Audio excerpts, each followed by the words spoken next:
funerals and tangihanga, though, will be allowed up to 50 people.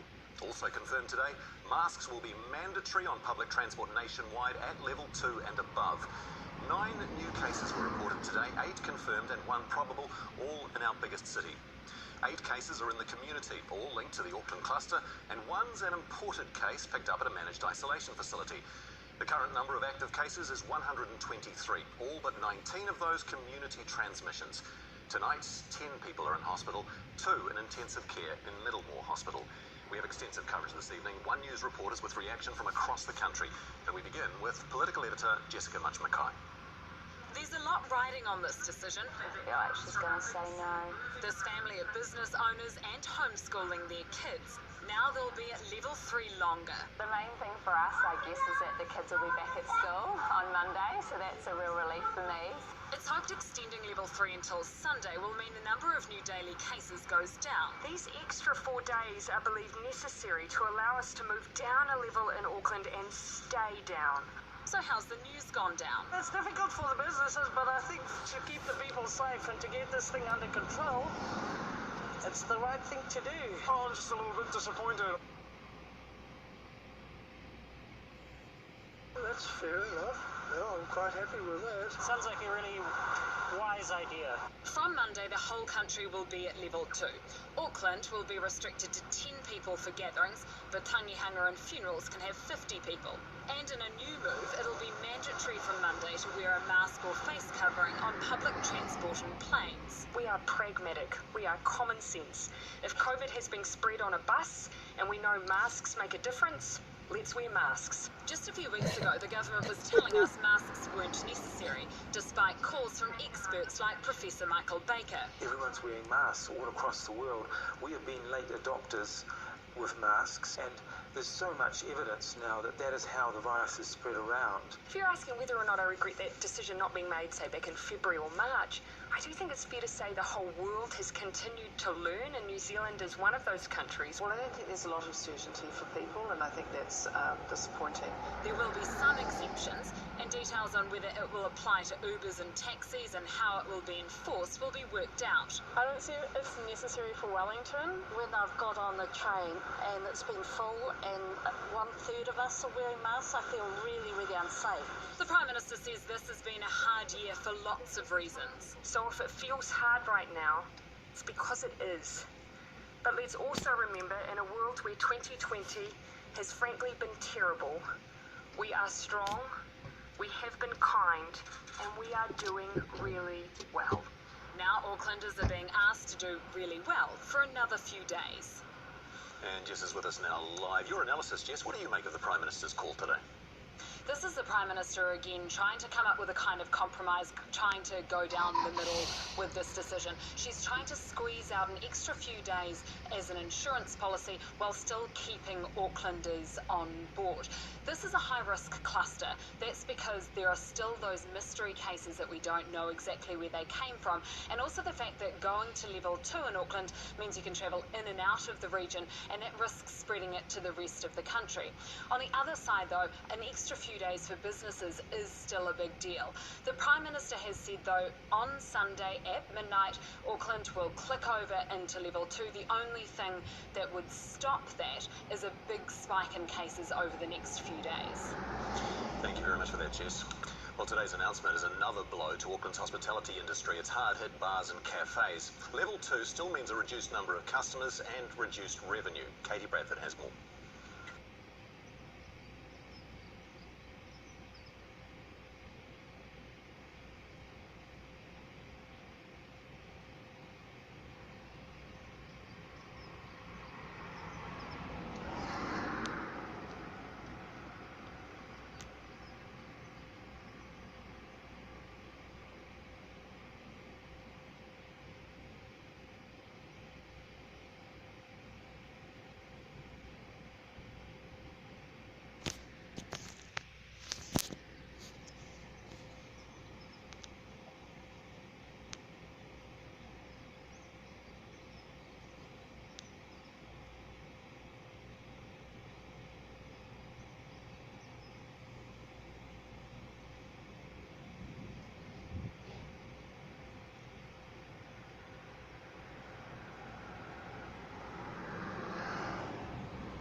Welcome to this 5D abundance transmission, clearing old 3D programming and agreements, allowing a higher 5D abundance in your reality.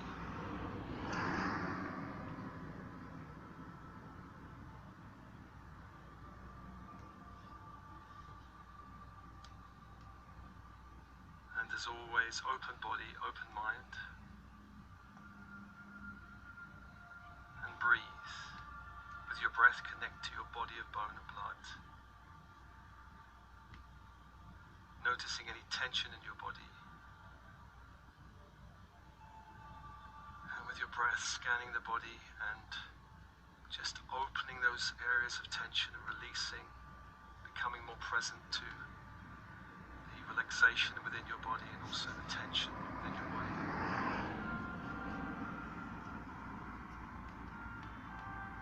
Accepting both with your breath. Open and expand your energy field.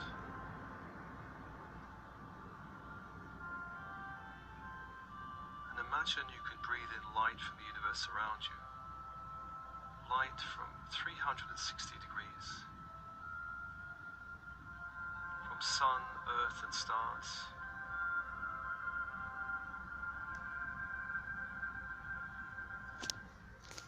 Bringing more light into your body.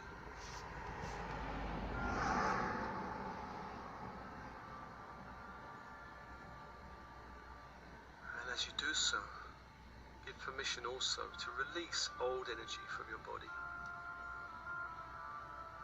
back to the universe,